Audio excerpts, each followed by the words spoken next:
Rupert, would you like to talk about the crucifixion?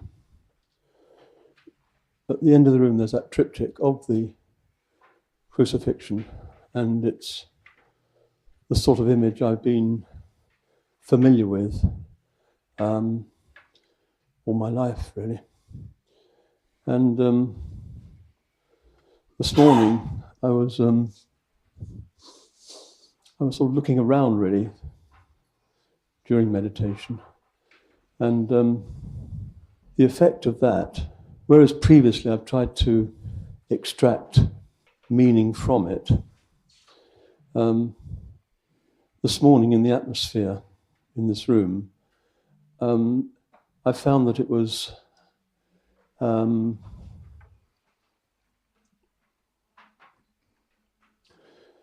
seemingly radiating something which affected my heart. It made it lighter. Yes. Even now, when I look at it, I feel this. I feel something of that in this present atmosphere.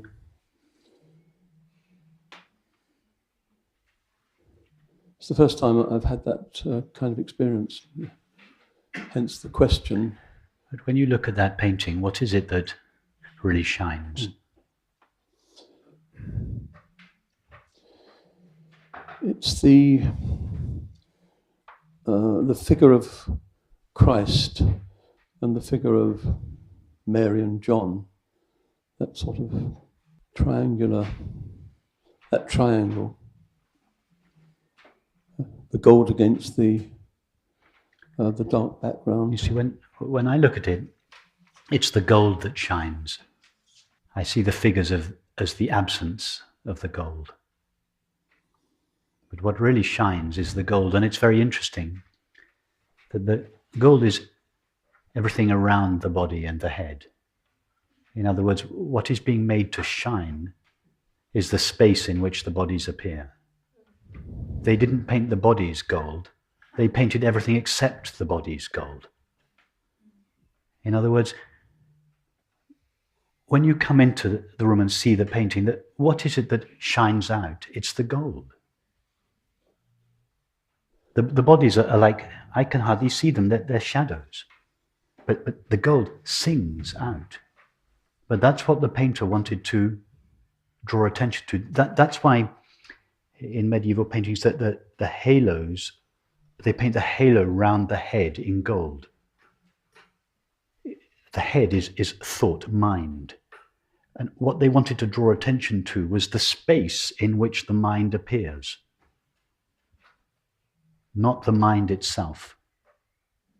And here, like this morning, they're drawing attention not just to the space in which the mind, the head appears, those are the halos, but the space in which the whole scene appears, the whole group of bodies. The space is being given prominence. It's saying, see that the space is shining. And the objects are actually the absence of that shining.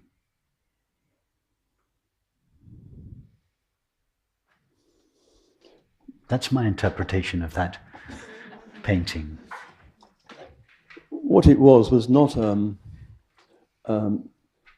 intellectual experience. It was an experience in the heart. It was an enlivening of the heart. And that came from the attitude of the figures? Yes, particularly the figure of Christ. Yes. Okay. But you see, again, I would say that this painting draws attention to what doesn't die when Christ died. What didn't stop shining when Christ's body stopped shining. So this, sorry? The spirit. And how is the spirit depicted in that picture? It's the brilliant gold, which even in the face of death, it is not dimmed. It doesn't go dark. The body goes dark. The body dies. But the spirit shines, and in fact it is the death of the body, and that is what is depicted in this painting. It is the death of the body that draws attention to the deathlessness of the spirit. You see, what died when Christ died? I don't really see that anything died. It was the initiation of a new epoch of mankind. I think that's it. And what was the essential message of that new epoch? This morning, insofar as I was thinking about it, compassion. It's always been, I've never really understood the crucifixion. I've never really understood the Mass, for example. I was a teenage Catholic and I left it behind.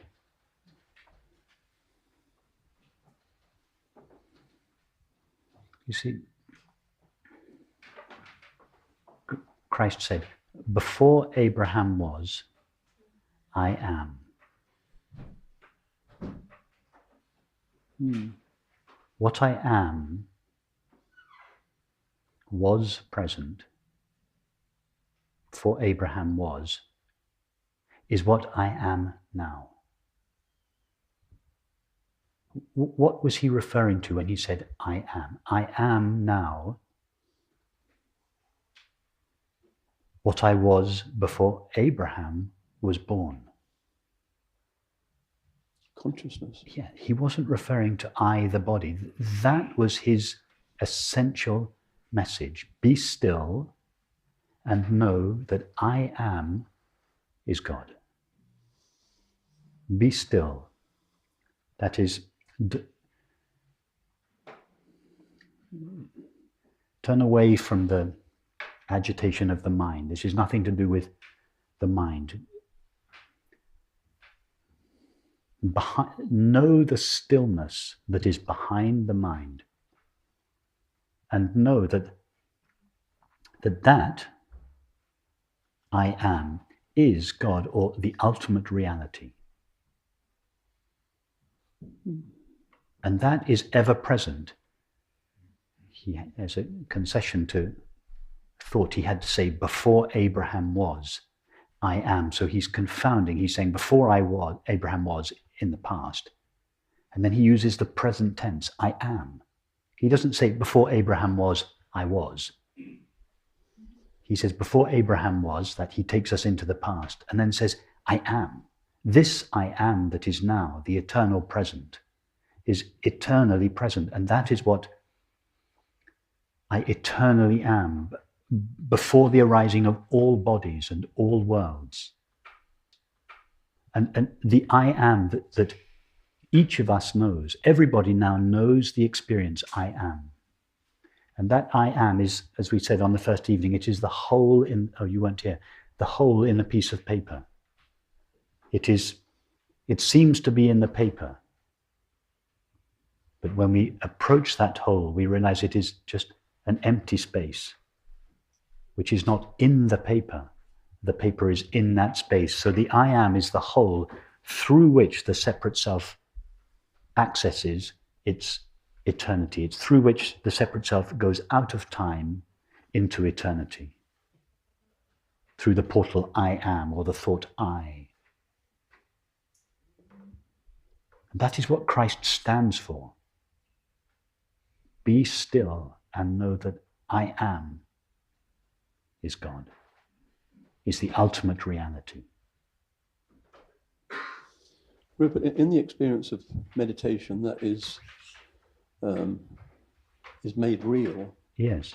But it only adds to the mystery of the crucifixion. Yes, but that is the message of the crucifixion.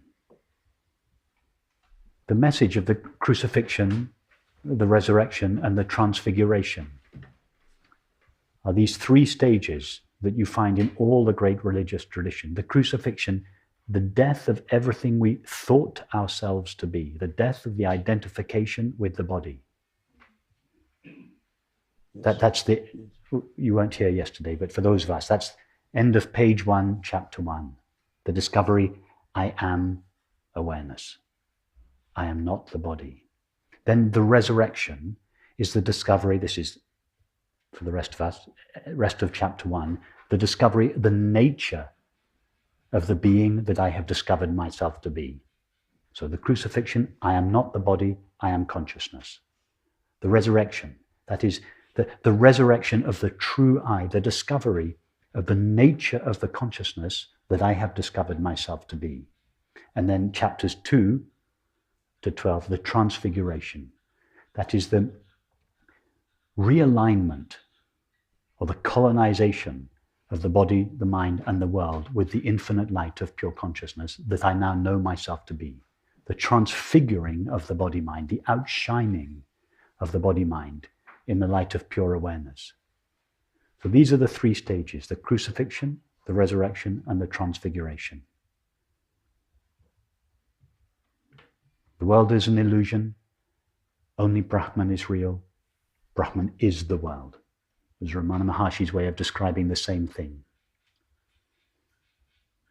I am something. I am nothing. I am everything. The Zen, the path from I am something to I am nothing, that is the path from I am the body to I am awareness, is what in the Zen tradition they call the Great Death. That's what's depicted up here, the Great Death.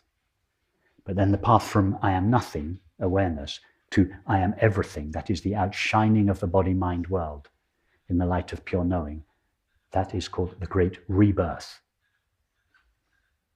in the Zen tradition. That is what this picture is trying to evoke in us. I find that very interesting, and but the experience this morning was more like a kind of visual meditation. Yes, yes. And it had power. Yeah. And I hadn't seen that previously. Okay. But I don't want to interpret your meditation, because that's something obviously very, very genuine for you and very powerful. I've now tried to give you a rational explanation, a rational analysis of this painting, but you got the message at a visceral level that bypassed thought, and that is the purpose of art. It doesn't go through thinking, it goes via sensation and perception. So I don't want to touch your experience. It's obviously very, very genuine. What I'm saying is not in any way to deny your experience. I'm just giving you my interpretation of this painting. Yes.